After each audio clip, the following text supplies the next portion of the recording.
UN says almost 124,000 Rohingya Muslims have entered Bangladesh, fleeing violence that broke out in Rakhine State last August.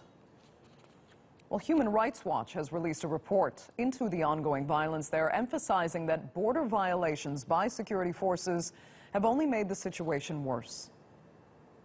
It's important to understand that there's an agreement between Bangladesh and Burma about that border, that there's sort of a no man's land between the two sides, and that for either side to have security officials go into that area, they're supposed to inform ahead of time.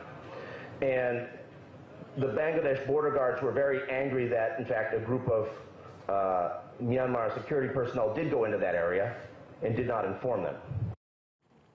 Well, Alicia de la Cour-Venning is a researcher at the International State Crime Initiative School of Law at Queen Mary University of London. She joins us now live. Thanks so much for joining us, Alicia. There really are so many issues at play here, and now we're seeing border violations becoming part of the discussion. Are you concerned that could take focus away from the thousands of innocent victims now in this conflict? Yeah, I mean, that is certainly possible. Now, I think what's really important to remember is that this humanitarian catastrophe that we're seeing and potential border violations are, of course, a result of decades of persecution by various Myanmar regimes against the Rohingya population.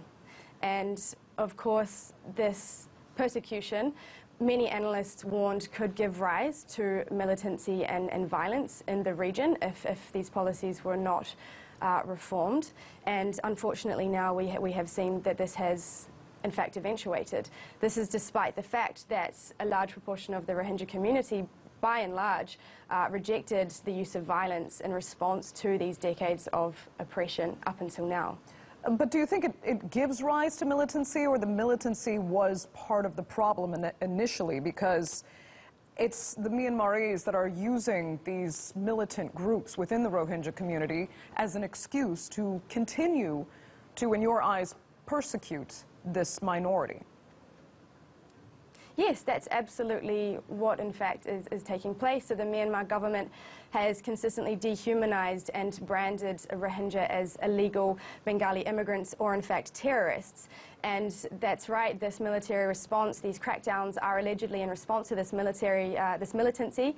Now, indeed, the violence, the perpetrators of this violence need to be held accountable. But, of course, the Myanmar government and the military, rather than tracking down those who were responsible for this violence, they are collectively punishing the entire Rohingya community. Of course, we're seeing villages razed to the ground. We're seeing civilians, including women and children, murdered. And the response is completely disproportionate and indiscriminate. Okay, now Turkey's foreign minister, I'm not sure you're aware, has just announced that he will actually head to Bangladesh on Wednesday to discuss the Rohingya issue. Is that the kind of action you want to see? Is that more of what the international community needs to do to resolve this crisis?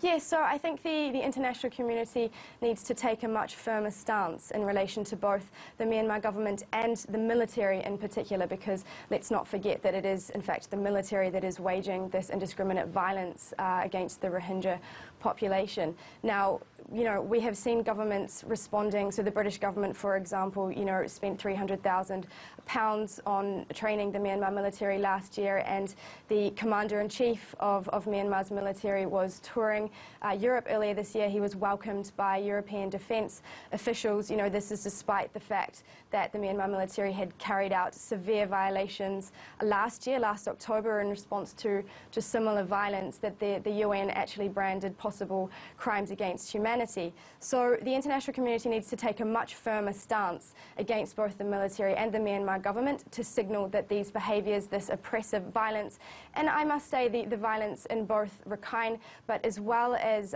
northern Shan and Kachin states where civil war is also raging, that the military's behaviour in these regions is absolutely not to be tolerated.